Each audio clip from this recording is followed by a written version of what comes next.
So guys, welcome back ulit sa ating channel. Sa video na to ay aalamin natin kung paano natin malalaman kung malapit nang masira itong oil control valve, no? At kung ano yung magiging epekto nito sa ating VVTI or Variable Valve Timing Intelligent Operation. So ito guys yung tinatawag na oil control valve ng ating intake camshaft, no? Ayan. So nakakabit yan dito. So ito guys, mahalaga ang operation nito or yung function nito to control yung internal EGR, yung exhaust gas recirculation valve. Dito guys sa ating Toyota Avanza 2013 ay wala tayong external na EGR valve. So dumidepende lang yung ating EGR effect dito sa ating VVTI control.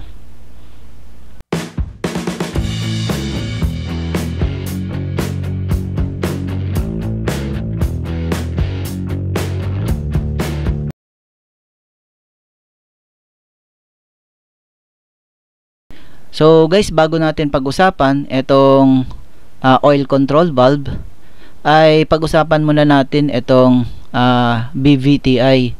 Ito yung Variable Valve Timing Intelligent, no? So generally, naka-fix lang dapat yung ating valve timing. But because of this technology ng Toyota, ay pwede niyang baguhin yung rotation ng ating intake camshaft, no? This is to increase output. That's number 1. Number 2 is to improve fuel efficiency, and number 3 is yung control yung emission, ano, para less yung ating emission. So dito sa video presentation meron tayong dalawang objective. Number 1 is paano ba gumagana itong ating VVTI, and number 2 is meron tayong actual reading ng live data using OBD2 scanner. So ano ba yung mga parameters na dapat nating i-monitor para malaman natin kung gumagana nga ba yung ating VVTI.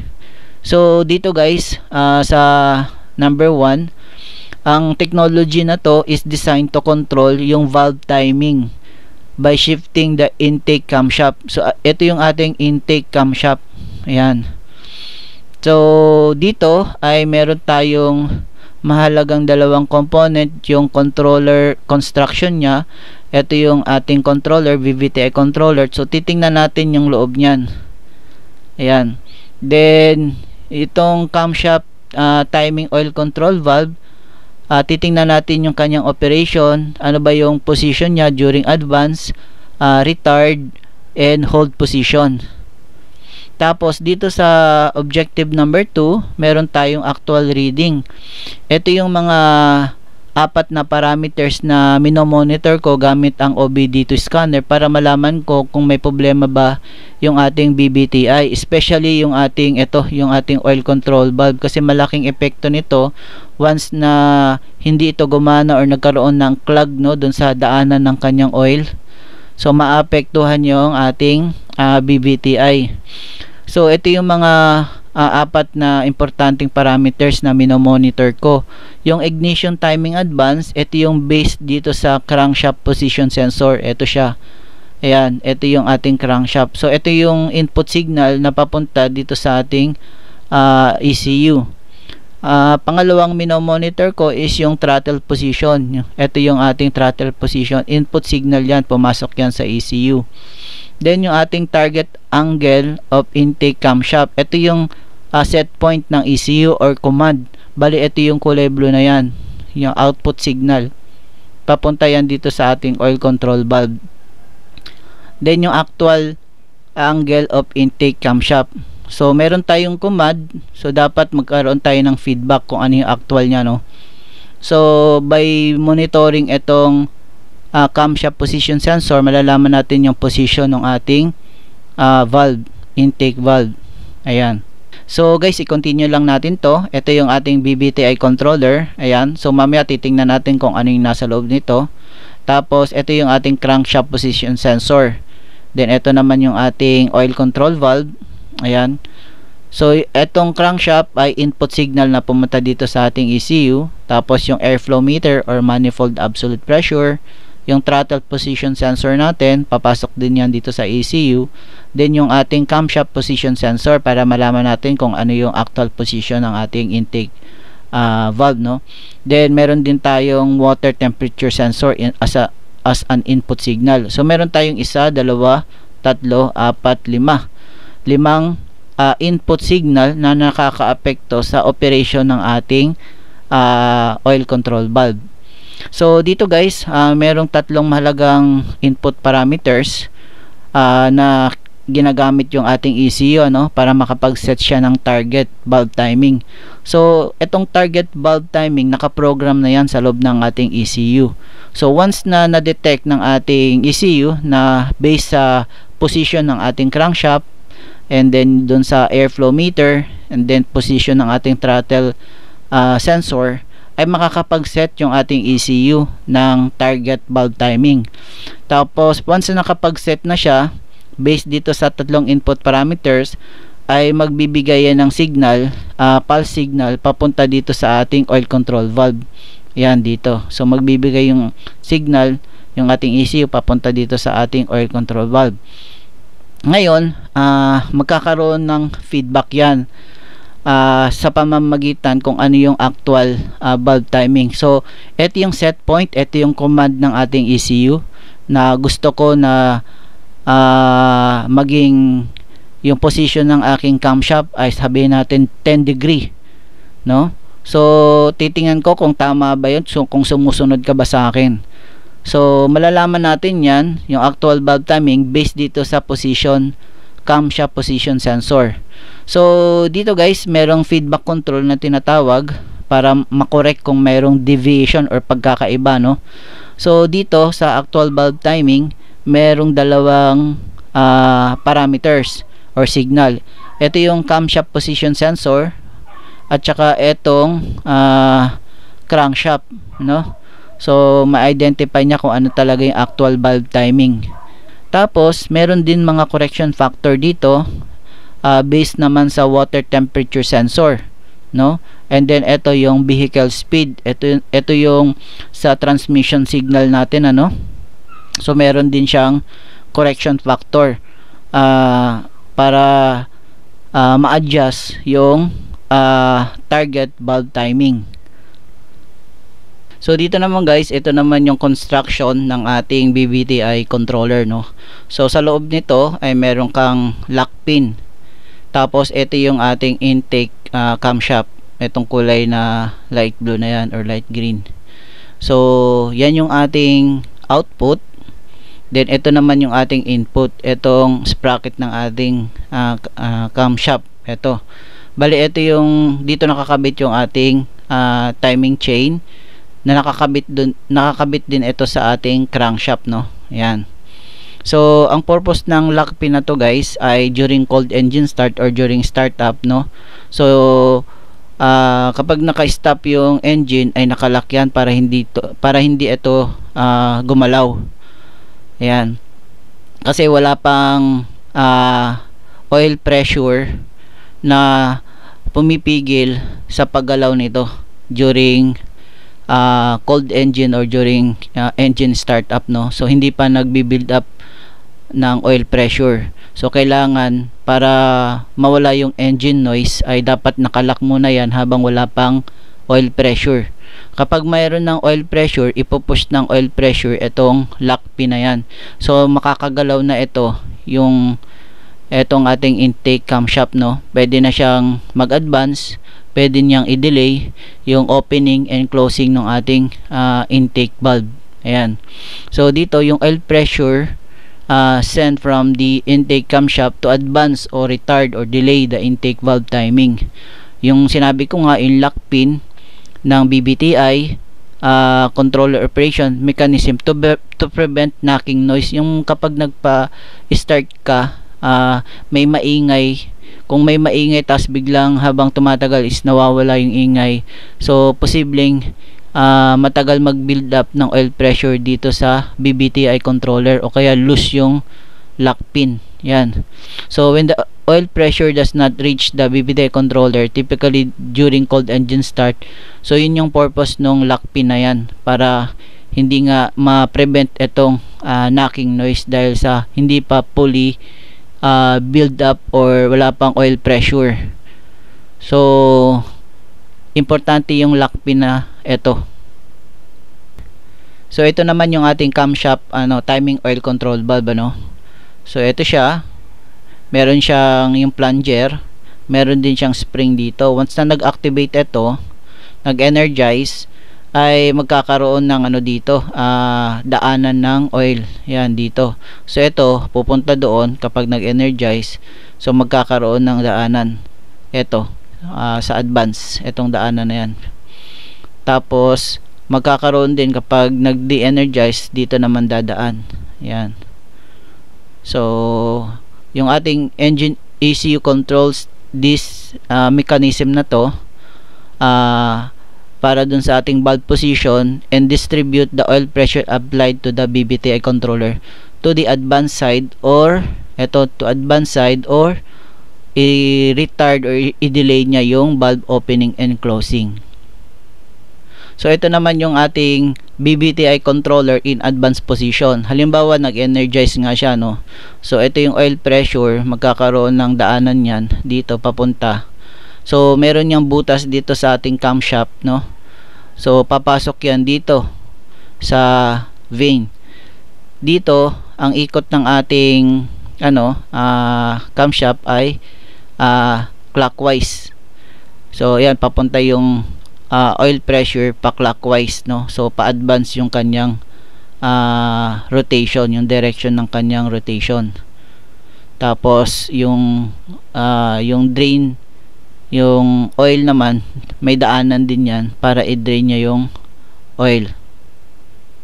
So ito naman guys yung position ng ating BBTI controller kapag naka-retard position So once na nag-de-energize, so yung oil pressure pupunta dito, magkakaroon ng daanan. So magre-reverse Kaya kanina ito yung drain.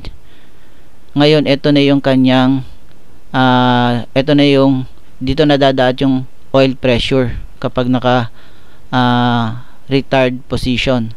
So dito i-reverse lang niya yung direction ng ating itong vein na to. So iaano niya yan, ika-counterclockwise niya. So bali i-delay niya.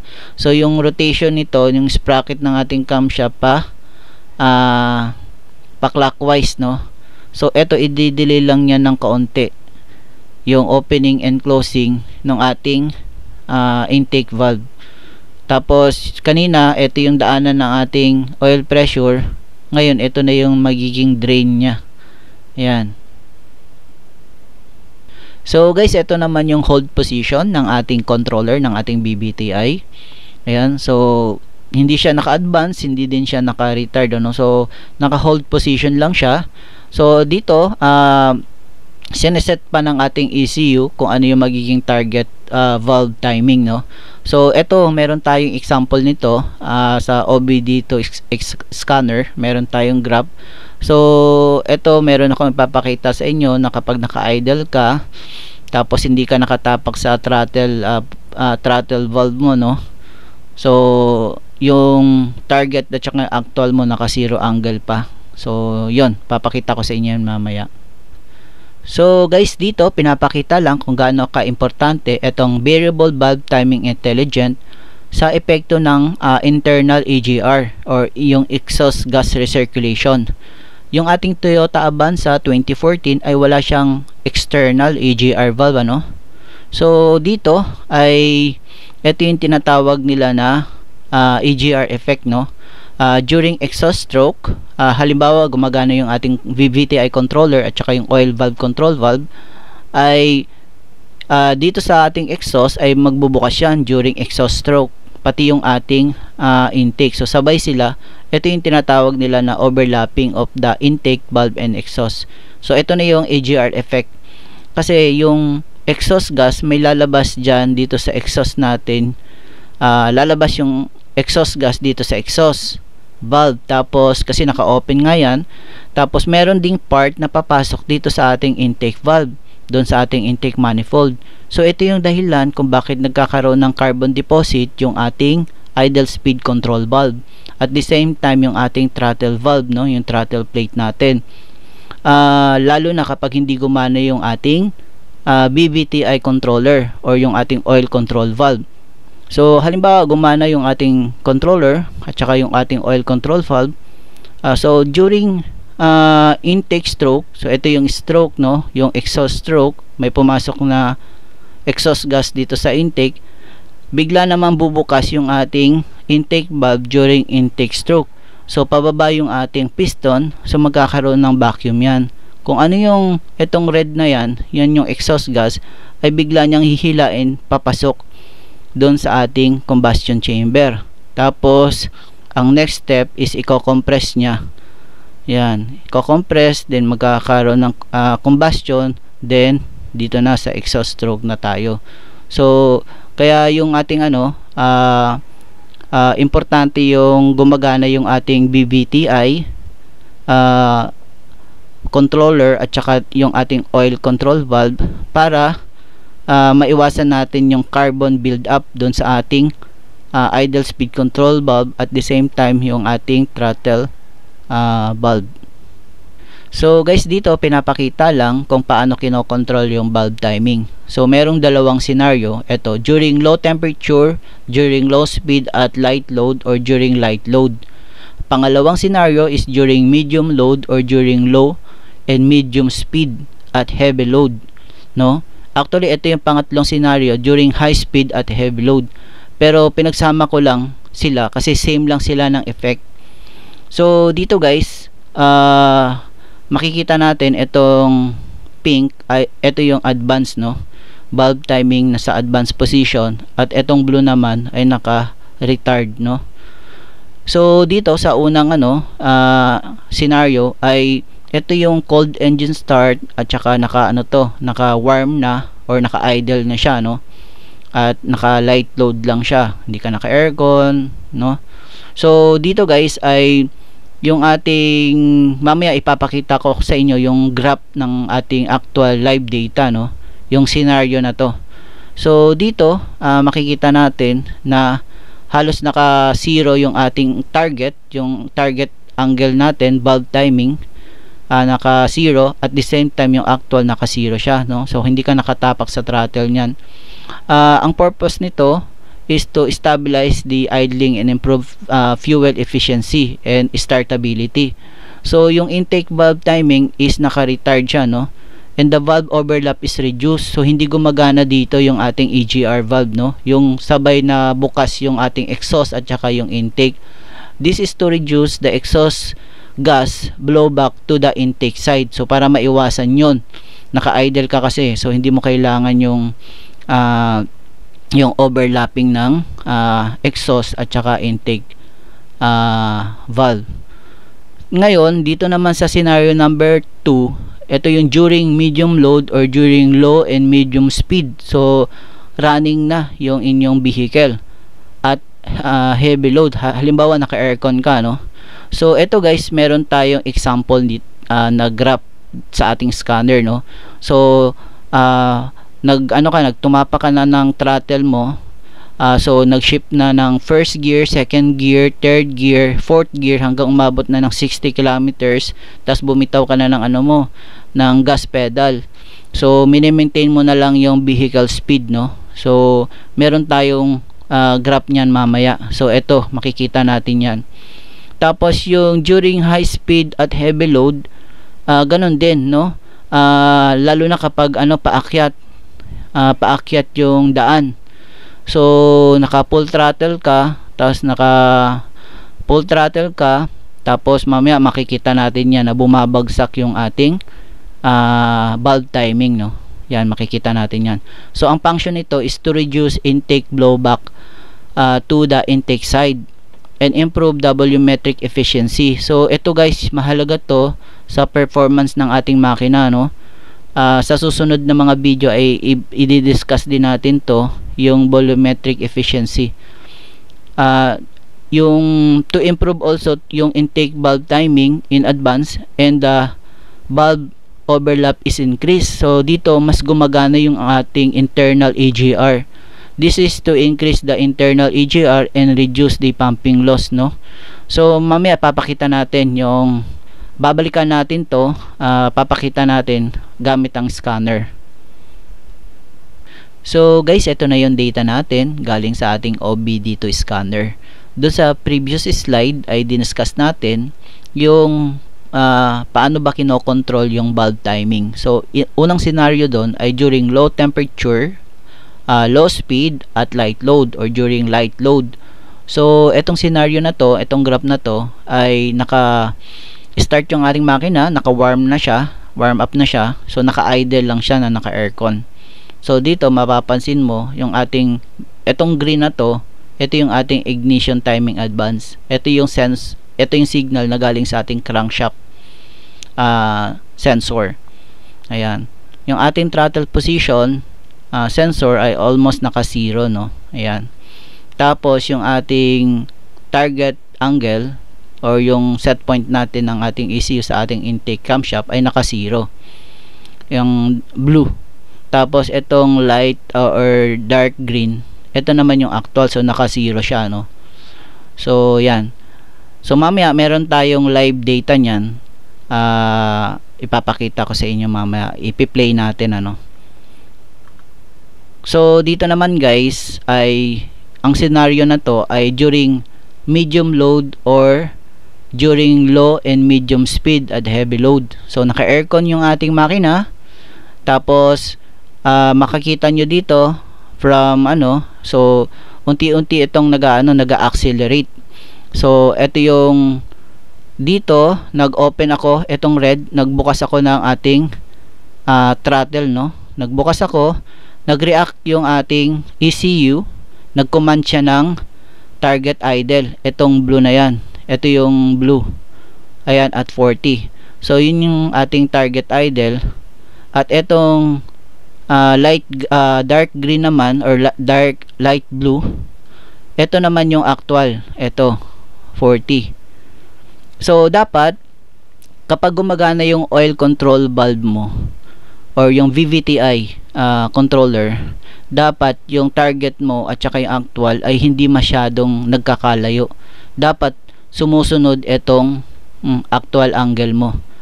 So kapag hindi, posibleng may problema yung ating oil control valve, lalo na kapag hindi siya sumusunod or malayo yung kanilang difference, no? So dapat same sila, almost the same sila ng position, no? So dito makikita nyo, nagbukas ako ng throttle plate, eto nagbukas ako, tapos nagkaroon nga ng ng command yung ating target idle. So sinet niya yan. So sumusunod naman yung ating actual, which is good indication na okay, gumagana yung ating VVTi controller at saka yung ating oil control valve, ano? So makikita mo rin dito tumataas yung ating ignition timing advance. So ito guys, habang ito yung Fermera. Yan, Fermera yan. So nag-accelerate ako niyan. Tapos ito, nag-shift to, bumaba yung ignition timing advance. Indication ito na nag-shift yung ating gear from first gear, nag-shift siya second gear. Tapos ayan, continuous ako na nagbubukas ng aking throttle, no? Binubuksan ko siya. Tapos ayan, nag-shift na naman ng third gear. Yan, so continuous lang ako na nakatapak sa gas pedal. Siguro ito yung fourth gear, ito second gear, third gear, ito fourth gear. So pagdating sa fourth gear, so mini-maintain ko na lang yung 60 kilometers per hour. So bigla na akong dito. Mamaya sa video, bigla ko nang close yung aking throttle para to reduce yung speed, no? So ito, makikita mo dun sa previous slide natin is ito yung ating position kapag naka-advance yung ating BVTi, no? So naka-advance siya. Yan. So dito naman guys, ito naman yung halimbawa ng during high speed at heavy load, no?